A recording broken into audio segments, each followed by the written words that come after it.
দেখো বোর্ডে একটি মজার প্রশ্ন আছে, একটা লম্বা সিরিজ আছে A A B A A B A B C A B C D A B C D E and so on. বের করতে হবে 100 লেটার কোন। খুব মজার কোশ্চেন, খুব ইম্পর্টেন্ট কোশ্চেন, বিভিন্ন রকম পরীক্ষায় কিন্তু এসে থাকে। আমরা এটা কিভাবে সলভ করব চলো দেখে না কিভাবে করছি আমরা। আমরা যদি একটু লক্ষ্য করি, প্রথম গ্রুপটা, গ্রুপ 1 এ আমরা পাচ্ছি একটা লেটার এ, গ্রুপ বি 2 এ কি পাচ্ছি দুটো লেটার এ বি, দুটো মিলিয়ে কটা তিনটে লেটার, দুটো গ্রুপ মিলিয়ে তিনটে লেটার।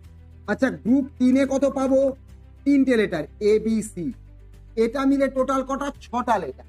এইভাবে চলতে গেলে গ্রুপ 4 এর ক্ষেত্রে কি পাবো চারটে লেটার এ বি সি ডি, টোটাল 10টা লেটার।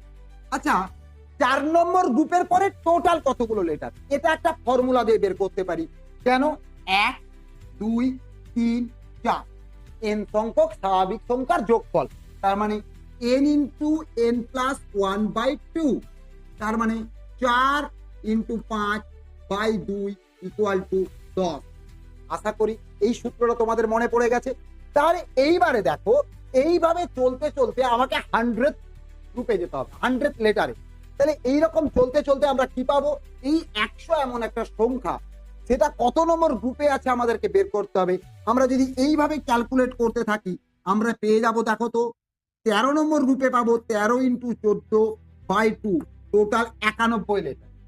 13 নম্বর গ্রুপ অবধি পাবো টোটাল 91টা লেটার। তাহলে অবশ্যই আমাদের এই 100 লেটার কোথায় আছে 14 নম্বর গ্রুপে। তাহলে 14 নম্বর গ্রুপটা শুরু হবে এ দিয়ে, ফার্স্ট লেটার এ।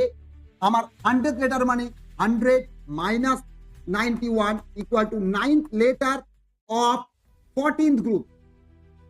কি হবে তাহলে এ থেকে শুরু করলে 9 নম্বর লেটার কি আমরা খুব ভালো করে জানি, that is I is your answer. তো 100th letter is I.